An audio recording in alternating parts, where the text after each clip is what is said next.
rise to participate in the take note in respect of the answer that was given by the Leader of the Government regarding the ongoing train strikes. The transparency of those opposite, Mr Deputy President, they come in here every opportunity and every sitting week because they actually want this dispute to be protracted, because it takes attention away from their dismal performance of their tired 12-year-old government, scandal-ridden and hopeless.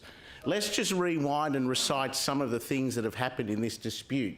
You had the spectre of whereby the train network was shut down only by 10% by that rail union because they didn't want to inconvenience the public, and then the government exacerbated it and tried to say, well, we can't run the rest of the network, so we'll shut down the whole network in an attempt to turn the public offside.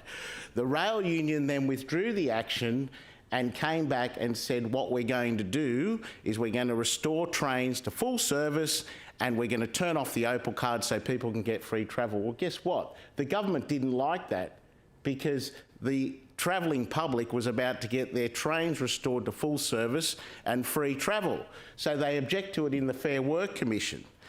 And now we see the spectre of the government coming in here again, trying to blame the union for what is at essence a safety issue.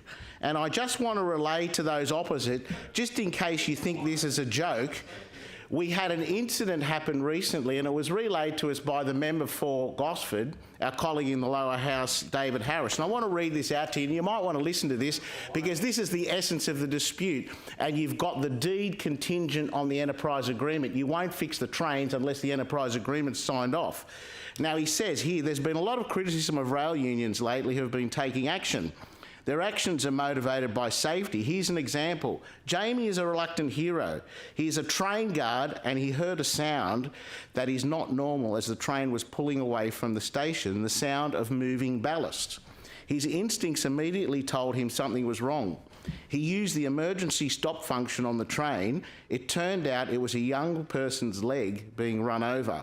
He located them under the platform with their hand over their mouth so they wouldn't make a sound and get caught. He took charge of the situation and organised for the trains to be stopped. Emergency services en route were dispatched while tending to the young person.